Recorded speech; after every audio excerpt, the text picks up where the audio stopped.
ಮೊದಲನೇದಾಗಿ ಈ ಗಲಾಟೆಗೂ ನಮಗೂ ಯಾವುದೂ ಸಂಬಂಧ ಇಲ್ಲ. ಯಾಕೆ ಅಂತಂದರೆ ಗಲಾಟೆ ನೋಡಿದಂಥ ನಾನು ಮೀಡಿಯಾದಲ್ಲಿ ನೋಡಿದೆ.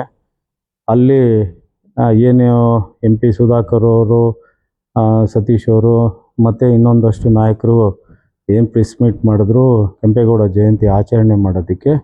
ಅಲ್ಲಿ ಒಂದಷ್ಟು ಜನ ಬಂದು ಗಲಾಟೆ ಮಾಡ್ತಾಯಿದ್ರು. ಅದನ್ನು ನಾನು ಮೀಡಿಯಾದಲ್ಲಿ ನೋಡಿದೆ. ಮೊದಲನೇದಾಗಿ ನಾನು ಏನು ಹೇಳಬೇಕು ಅಂತಂದರೆ, ಕೆಂಪೇಗೌಡರು ಸರ್ವೋಚ್ಚ ನಾಯಕರು. ಯಾಕೆ ಅಂತಂದರೆ ಕೆಂಪೇಗೌಡರು ಈ ಬೆಂಗಳೂರು ಕಟ್ಟಬೇಕಾದ್ರೆ ಅವ್ರದ್ದಾದಂಥ ಕೊಡುಗೆ ಇದೆ. ಅವರು ಯಾವುದೇ ಒಂದು ಜಾತಿ ಧರ್ಮಕ್ಕೋಸ್ಕರ ಸೀಮಿತವಾಗಿ ಅವರು ಈ ನಾಡನ್ನ ಕಟ್ಟಲಿಲ್ಲ, ಬೆಂಗಳೂರನ್ನ ಕಟ್ಟಲಿಲ್ಲ. ಅವರು ಎಲ್ಲ ಸರ್ವ ಜನಾಂಗಕ್ಕೂ ಮತ್ತು ಎಲ್ಲ ಧರ್ಮದವ್ರಿಗೂ ವಿವಿಧ ಪೇಟೆಗಳನ್ನ, ನಗರದ ಪೇಟೆ ಇರ್ಬೋದು, ಅಕ್ಕಿಪೇಟೆ ಇರ್ಬೋದು, ಎಲ್ಲ ಚಿಕ್ಕಪೇಟೆ ಇರ್ಬೋದು, ಇಷ್ಟೊಂದು ಪೇಟೆಗಳನ್ನ ಮಾಡಿ ಎಲ್ಲ ಜನಾಂಗ ಇಲ್ಲಿ ಬದುಕಬೇಕು ಅಂತ ಒಂದು ಕಟ್ಟಿದಂಥ ಒಂದು ಬೆಂಗಳೂರನ್ನು ಕಟ್ಟಿದ್ದು.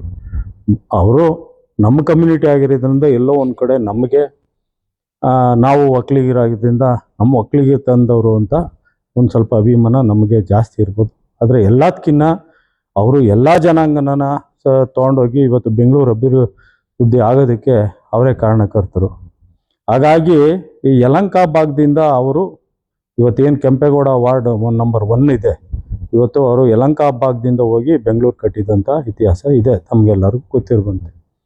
ಹಾಗಾಗಿ ಹೆಚ್ಚು ಒತ್ತು ಕೆಂಪೇಗೌಡ ಜಯಂತಿನ ಯಲಹಂಕದಲ್ಲಿ ಭಾಗದಲ್ಲಿ ಮಾಡೋದಕ್ಕೆ ಎಲ್ಲರೂ ಒತ್ತು ಕೊಡ್ತಾರೆ.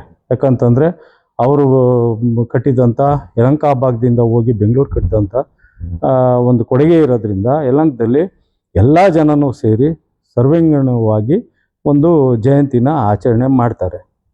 ಇದರಲ್ಲಿ ಇವರ ಆಂತರಿಕ, ಬಿ ಜೆ ಪಿಯವರ ಆಂತರಿಕ ಏನು ಅದು ನಮಗೆ ಗೊತ್ತಿಲ್ಲ.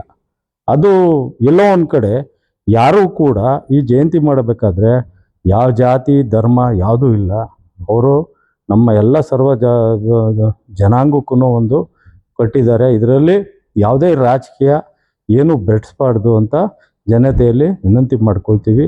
ಹಾಗಾಗಿ ಅವರು ಈ ನಾಡಿಗೆ ಕೊಟ್ಟಂಥ ಕೊಡುಗೆಗಳನ್ನ ಸ್ಮರಿಸುತ್ತಾ ಅವರ ಜಯಂತಿನ ಎಲ್ಲ ರಾಜಕೀಯ ಪಕ್ಷದವರು, ಯಾವುದೇ ಒಂದು ನಾವು ಕಾಂಗ್ರೆಸ್ಸು ಇಲ್ಲ BJP JDS ಒಂದೇ, ಅವರ ಜಯಂತಿನ ಸರ್ವರು ಎಲ್ಲ ಕೂಡಿ ಜಯಂತಿಯನ್ನು ಆಚರಣೆ ಮಾಡಿದ್ರೆ ಅದೊಂದು ಅರ್ಥಪೂರ್ಣವಾಗಿರುತ್ತೆ ಅಂತ ನಾನಾದರೂ ಬಯಸ್ತೀನಿ.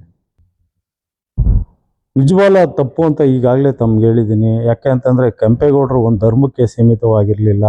ಹಂಗಾಗಿ ನಾವು ಅವ್ರ ಗೌಡ್ರಿಗೆ ಸೀಮಿತವಾಗಿ ಇದ್ದರೆ ಕೆಂಪೇಗೌಡರು ನಾವು ಹೇಳ್ಬೋದಾಯಿತು. ಇವತ್ತು ಬೆಂಗಳೂರಲ್ಲಿ ಎಂತೆಂಥ ಧರ್ಮೀಯರು, ವಿವಿಧ ಧರ್ಮದ ಜನ, ಎಲ್ಲ ಔಟ್ಸೈಡರ್ಸು ಎಲ್ಲರೂ ಬಂದಿದ್ದಾರೆ, ಎಲ್ಲ ಸಹಬಾಳ್ವೆಯಿಂದ ಬಾಳ್ತಾ ಇದ್ದಾರೆ.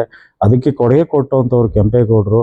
ಹಾಗಾಗಿ ಯಾರೇ ಇರಲಿ, ಅವರು ಉತ್ತರ ಭಾರತದಿಂದ ಬಂದಿರೋರು ಕೂಡ ಕೆಂಪೇಗೌಡರಿಗೆ ಗೌರವ ಕೊಟ್ಟು ಅವ್ರು ಕಟ್ಟಂಥ ನಾಡನ್ನು ನಾವು ಜಯಂತಿಯನ್ನು ಎಲ್ಲರೂ ಕೂಡಿ ಜಯಂತಿನ ಆಚರಣೆ ಮಾಡಿದ್ರೆ ಅದಕ್ಕೊಂದು ಬೆಲೆ ಇರುತ್ತೆ, ಅರ್ಥ ಇರುತ್ತೆ.